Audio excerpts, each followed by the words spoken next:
ఓం గం గణపతియే నమః. తీరని కోరికలు తీర్చే వ్రతమే సంకష్టహర చతుర్థి వ్రతం. కష్టాలను తొలగించి సుఖాలను ప్రసాదించే ఆ వినాయకుడికి సంకష్టహర చతుర్థి వ్రతాన్ని మార్గశిర మాసంలో ఏ రోజున చేయాలి, అలాగే సంకష్ట చతుర్థి పూజా వ్రతం తిథి సమయం అనేది ఎప్పటి నుంచి ఎప్పటి వరకు ఉంది, ఎవరైతే సంకష్ట చతుర్థి వ్రతాన్ని ఆచరిద్దాం అనుకుంటున్నారో వారు తప్పకుండా ఈ 4 నియమాలు పాటించాలండి. ఆ నియమాలు ఏమిటి, ముడుపు కట్టిన తర్వాత ఆ ముడుపు ఏం చేయాలి అనే విషయాలన్నిటి గురించి పూర్తి వివరంగా మనం ఈ రోజు పూజా విధానంలో తెలుసుకునే ప్రయత్నం చేద్దామండి. పూజా విధానం ఎక్కడ స్కిప్ చేయకుండా చివరి వరకు చూసినట్లయితే ప్రతి ఒక్క విషయం చాలా చక్కగా అర్థమవుతుంది. అందరికీ నమస్కారం అండి. అందరూ ఎలా ఉన్నారు? బాగున్నారా? నేను బాగున్నాను. మీరు ఇంకా బాగుండాలని మనస్ఫూర్తిగా కోరుకుంటున్నాను. సంకటాలను తొలగించే వ్రతమే సంకష్టహర చతుర్థి వ్రతం. సంకటాలు అంటే కష్టాలు, కష్టాలను తొలగించి సుఖాలను ప్రసాదించే ఆ వినాయకుడికి 2024 సంవత్సరంలో డిసెంబర్ 18వ తారీఖు బుధవారం వేళ సంకష్ట చతుర్థి వ్రతం అయితే వచ్చిందండి. ఈ రోజున అందరూ కూడా సంకష్ట చతుర్థి వ్రతాన్ని ఆచరించవచ్చు. బుధవారంతో కూడిన సంకష్ట చతుర్థి వ్రతం చాలా విశేషం అండి. చవితి తిథి బుధవారము సంకష్ట చతుర్థి వ్రతం చాలా అద్భుతమైన రోజని చెప్పాలి. మొదటిసారి పూజా విధానం ఎవరైతే ఆచరిద్దాం అనుకుంటున్నారో ఈ రోజు మొదలు పెట్టండి. చాలా విశేషమైన ఫలితాలు కలుగుతాయి. ముఖ్యంగా సంకష్ట చతుర్థి పూజా వ్రతానికి కావలసిన పూజా సామాగ్రి ఏమిటి అంటే సంకష్ట చతుర్థి పూజా పుస్తకం అండి తప్పనిసరిగా కావాలి. అలాగే ఒక తెల్లటి టవలు, ముడుపు కట్టడానికైనా స్వామివారి పూజలో ఆసనంగా వేయడానికైనా ఈ టవల్ బాగా ఉపయోగపడుతుంది. అలాగే స్వామివారికి ఎంతో ఇష్టమైనది గరిక అండి. గరికతో అష్టోత్తరం చదివినా లేదా గరిక మండపంగా ఏర్పాటు చేసినా సరే వినాయకుడు ఎంతో ఇష్టపడతారు. ఇంకా ఎర్రటి మందార పువ్వులతో పూజించిన స్వామివారు చాలా ఇష్టం అండి. అలాగే తెల్ల జిల్లేడు పువ్వులు, ఆకులు కూడా ఉపయోగించవచ్చు.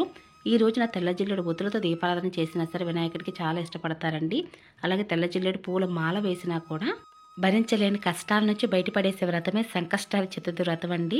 మీరు కోరిన కోరికలు త్వరగా నెరవేరాలి అంటే, ఆ వినాయకుని యొక్క అనుగ్రహం శీఘ్రంగా కలగాలి అంటే తప్పనిసరిగా వినాయకుని ముందు ముడుపు కట్టండి. ముడుపు కట్టడం కోసం ఒక ఎర్రటి క్లాత్, పసుపు రంగు, తెలుపు రంగు క్లాత్ తీసుకోవచ్చండి. ఒక జాకెట్ పీస్ తీసుకుంటే సరిపోతుంది. అయితే కొద్దిగా పసుపు కుంకుమ అలంకరణ చేసి ఆ తర్వాత 3 గుప్పిళ్ళు లేదా 5 గుప్పిళ్ళు లేదా కేజీంపావు బియ్యమైనా వేస్తూ ఉంటారండి. మీరు ఎన్ని నెలలు అయితే పూజ చేద్దాం అనుకుంటున్నారో అన్ని నెలలు కూడా మనసులో సంకల్పం చేసుకుని ఎవరితోటి మాట్లాడకుండా మౌనవ్రతం పాటిస్తూ వినాయకుడి ముందు మీ సంకల్పం చెప్పుకుని ఈ ముడుపు అయితే కట్టవలసి ఉంటుంది. వినాయకుడి ముందు చక్కగా ఒక ఎర్రటి క్లాత్ని పరిచి నేనైతే 3 గుప్పులు బియ్యం పోసానండి. కొద్దిగా పసుపు కుంకుమ వేసి ఇందులో నేను ఏం వేస్తున్నానంటే 2 ఖర్జూరము, ఒక్క 21 రూపాయి గరిక. ఇంతేనండి. చాలా సులభంగా ఈ విధంగా అయితే ముడుపు కట్టవలసి ఉంటుంది. అలాగే నేను ఇలా పెట్టిన తర్వాత స్వామివారి ముందు నమస్కరించుకొని 2 అక్షంతలు వేసి ఇప్పుడైతే ముడుపు కడుతున్నాను. తర్వాత ఈ ముడుపు ఏం చేయాలో కూడా చెప్తానండి. కాబట్టి పూజా వీడియో ఎక్కడ స్కిప్ చేయకుండా చూడండి. వినాయకునికి శరణ వేడుకుంటూ నేను స్వామివారి పాదాల దగ్గర ఈ ముడుపును పెడదాం అనుకున్నానండి. అందుకే నేను ప్లేట్లో స్వామివారి పాదాలు వేసుకొని నమస్కరించుకొని ఒక ఆసనంగా ఈ ప్లేట్ని అయితే ఏర్పరిచి స్వామివారి ముందు పెడుతున్నాను. అలాగే ముడుపుకు కూడా గంధము కుంకుమ బొట్లతో అలంకరణ చేసి ఒక పువ్వు పెట్టి నమస్కరించుకొని ఈ ముడుపు అనేది సంకల్పంగా చెప్పుకొని స్వామివారి ముందు పెట్టి పూజ చేయవలసి ఉంటుందండి. ఎప్పుడైనా సరే మన సంకల్పం అనేది నెరవేరాలి అంటే ఇన్ని నెలలు పూజ చేస్తామని వినాయకుడి ముందు నమస్కరించుకోవాలి. ఇన్ని నెలలు అంటే భయపడకండి. నెలలు అంటే మనకి పౌర్ణమి తర్వాత వచ్చే 3-4 రోజులు చవితి తిథి వస్తుందండి. ఆ రోజున సంకష్ట చతుర్థి వ్రతాన్ని అయితే ఆచరించవలసి ఉంటుంది. అంటే నెలకి ఒకసారి ఒక రోజు మాత్రమే పూజ చేస్తే సరిపోతుందండి. కాబట్టి ఈ విధంగా ఎన్ని నెలలైనా సరే స్వామివారి ముందు నమస్కరించుకుని సంకల్పం చెప్పుకొని పూజ అయితే చేయవచ్చు.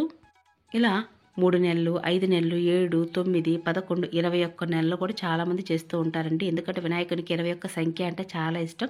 అంటే వినాయక చవితి పూజలో మనం 21 పత్రితో పూజ అయితే చేస్తూ ఉంటాం కదండి. అందుకు గాను 21 నెలలు అయితే వినాయకుడిని పూజ చేస్తూ ఉంటారు.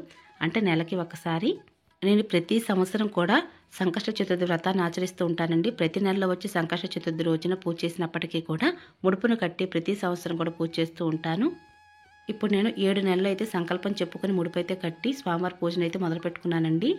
నా యొక్క పూర్తి నమ్మకంతో చెప్తున్నానండి. ఎంతోమంది వారి యొక్క కష్టాల నుంచి బయటపడి ఎంతో సంతోషంగా జీవితాన్ని సాగిస్తున్నారు. కాబట్టి మీరు ఎటువంటి మనసులో అనుమానం పెట్టుకోకుండా సంకష్ట చతుర్థి వ్రతాన్ని అయితే ఆచరించండి. తప్పకుండా ఆ గణనాథుడి యొక్క అనుగ్రహం వలన మీ ఇంట ఉన్నటువంటి కష్టాలన్నీ కూడా ఇట్టే తొలగిపోతాయి.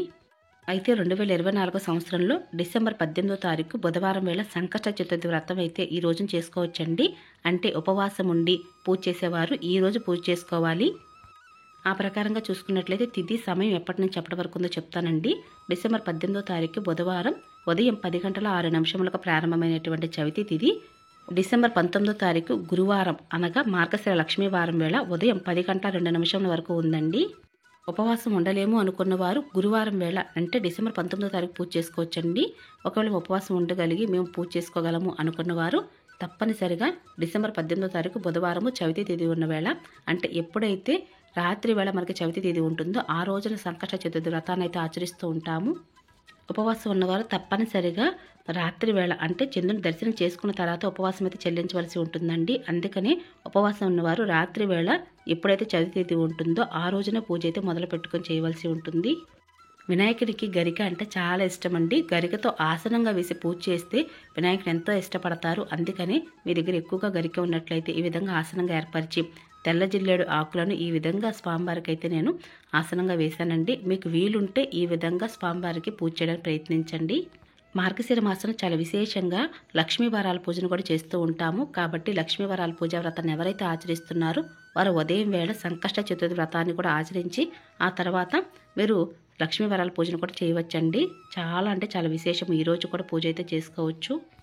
అందులోనూ 3వ లక్ష్మీవారం పూజ అండి, చాలా విశేషము. అయితే వినాయకుని కూడా నేను ఇక్కడ గజారోహణంలాగా నేను స్వామివారికి అయితే వినాయకునికి పీట ఏర్పరిచి ఆసనం ఏర్పరిచాను. విగ్రహం ఉంటే పూజలు విగ్రహం పెట్టుకోవచ్చండి, లేదా పసుపు వినాయకుని చేసి పూజలో పెట్టుకోవచ్చు. సంకష్టహర చతుర్థి పూజా వ్రతంలో 4 నియమాలు తప్పనిసరి అండి. ఆ 4 నియమాలు ఏమిటి అంటే, మొదటిది ముడుపు కట్టాలి, ఆ తర్వాత ఉపవాసం ఉండాలి, 3వది గరికతో పూజ చేయటం, 4వది చంద్రునికి అర్ఘ్యం ఇవ్వడం. సంకష్ట చతుర్థి పూజా వ్రతాన్ని ఆచరించడం వలన కష్టాలను తొలగించి సుఖాలను ప్రసాదిస్తాడు ఆ వినాయకుడు. అంటే వివాహం ఇక ఆలస్యమవుతున్నా, అప్పుల బాధల్లో ఉన్నా, లేదా సంతానం కోసం ఎదురు చూస్తున్నా, ఆర్థిక సమస్యలతో ఇబ్బంది పడుతున్నా, లేదా పిల్లలు చదువులో మందబుద్ధిగా ఉన్నప్పటికీ, అలాగే జీవితాల ప్రగతి కోసం, ఉద్యోగంలో ప్రమోషన్ కోసం, కాంపిటేటివ్ ఎగ్జామ్స్కి మీరు ప్రిపేర్ అవుతున్నా కూడా, ఇలా ఎలాంటి సమస్యతో మీరు ఇబ్బంది పడుతున్నా కూడా తప్పకుండా ఆ వినాయకుడి ముందు ముడుపు కట్టి పూజ అయితే చేయవలసి ఉంటుందండి. అటువంటి సంకటాలన్నీ కూడా తొలగించి జీవితాన్ని సుగమం చేయడానికి ఈ వ్రతాన్ని అందరూ ఆచరించవచ్చండి. ఈ వ్రతం ఆచరించడానికి ఆచారం ఉండవలసిన అవసరం లేదు, అంటే ఆనవాయితీ ఉండని అవసరం లేదండి, ఎవరైనా చేయవచ్చు. ముఖ్యంగా అప్పుల బాధల నుండి విముక్తి కోసం రుణ విమోచన గణేశ స్తోత్రం అయితే చదవవలసి ఉంటుంది. అలాగే సంకటనాశన గణేశ స్తోత్రం కూడా చదవండి. ఈ రోజు మాత్రమే నాన్ వెజ్ తినకూడదండి. అలాగే బ్రహ్మచర్యం కూడా పాటించాలి. వినాయకుడికి ఎంతో ఇష్టపడే విధంగా ఈ విధంగా అయితే నేను వినాయకుడికి అయితే అలంకరణ చేశానండి. ఎర్రటి మందార పువ్వులు, అలాగే గరికతో మండపం ఏర్పరిచి ఆసనం ఏర్పరిచి పూజకైతే అన్నీ సిద్ధం చేసుకున్నాను. ఉన్నంతలోనే నిండుగా అలంకరణ చేసి పూజ చేయడానికి ప్రయత్నించండి. ఇన్ని దీపాలు వెలిగించాలని అయితే ఏమీ లేదు, నిత్య దీపారాధనగా కూడా చేసుకోవచ్చు. అయితే మనం ముందుగా పూజా విధానంలో నిత్య దీపారాధన వెలిగించిన తర్వాత ఎన్ని దీపాలు వెలిగించినప్పటికీ కూడా కొద్దిగా పసుపు, కుంకుమ, అక్షింతలు లేదా ఒక పువ్వైనే పెట్టి నమస్కరించుకోవాలండి. దీపం పరబ్రహ్మ స్వరూపం కాబట్టి మనం పూజించే విధానంలో దీపం దగ్గర పూజ అయితే చేయవలసి ఉంటుంది. మొదటిసారి ఎవరైతే పూజా వ్రతాన్ని మొదలు పెడదాం అనుకుంటున్నారో ఈసారి బుధవారంతో కూడినటువంటి సంకష్ట చతుర్థి వ్రతం రోజున చక్కగా పూజను మొదలు పెట్టుకోండి. వినాయకునికి షోడశోపచారాలతో పూజ అయితే చేయవలసి ఉంటుందండి. షోడశోపచారాలు అంటే ధ్యానం, ఆవాహనం, ఆసనం, పాద్యం, అర్ఘ్యం, స్నానం, వస్త్రం, యజ్ఞోపవీతం, గంధ పుష్పాక్షింతలతో పసుపు కుంకుమలు సమర్పించాలి. దీపం, ధూపం కూడా చూపించి నైవేద్యాన్ని సమర్పించాలి. అలాగే మంత్రపుష్పం చెప్పుకొని ఆత్మ ప్రదక్షిణ చేసి అక్షింతలు గణపతి దగ్గర వేయాలి. మరి ఈ పూజా విధానం అంతా మనకు పూజా పుస్తకంలో ఉంటుందండి. చక్కగా పూజా పుస్తకాన్ని చూస్తూ పూజ ఎలా చేయాలి విషయం చాలా చక్కగా అర్థమవుతుంది. అలాగే గణపతి అష్టోత్తరం చదువుతూ గరికను సమర్పిస్తూ చేయాలి. ఆ తర్వాత ఇక మహాగణపతి వ్రత కథ అంటే సంకష్ట చతుర్థి వ్రత కథ ఉంటుందండి. కథ చదువుకోవాలి. కథ చదివేంతసేపు కూడా చేతిలో పువ్వు అక్షింతలు ఉండాలి.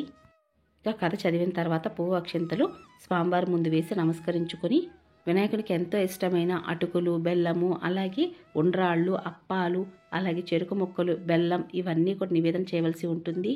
ఉపవాసం ఉండి పూజ చేస్తే చాలా మంచిదండి. ఒకవేళ ఉపవాసం ఉండలేము అనుకున్న వారు మితాహారం తినండి. అలాగే నాన్ వెజ్ అది తినకండి. వినాయకుడి మీద పూజ చేసేంతసేపు కూడా మనసును లగ్నం చేసి పూజ అయితే చేయవలసి ఉంటుంది. మనం ఎన్ని పూజలు చేసినా కూడా భక్తి శ్రద్ధలతో పూజ అయితే చేయవలసి ఉంటుందండి.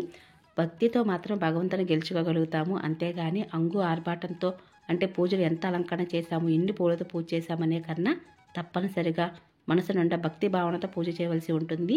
అలాగే కొబ్బరికాయ కూడా కొట్టండి. ఎందుకంటే మన సంకల్పం పూర్ణ ఫలంతో స్వామివారి ముందు చెప్పుకొని నమస్కరించుకోవటం.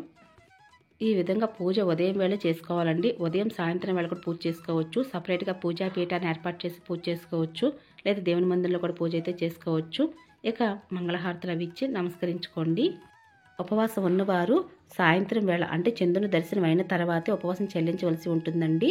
కాబట్టి చంద్రుని వచ్చిన తర్వాత స్వామివారికి నమస్కరించుకొని మీరు పూజలో పెట్టినటువంటి ప్రసాదం అంటే మీరు ఉండ్రాలు పెట్టినా లేదా అటుకులు బెల్లం పెట్టినా కూడా బయటికి తీసుకువెళ్ళి చంద్రుని కిరణాలు పడే ప్రదేశంలో చూపించి నమస్కరించుకొని నోట్లో కొద్దిగా ప్రసాదం వేసుకొని ఆ తర్వాత ఉపవాసం చెల్లించవలసి ఉంటుంది.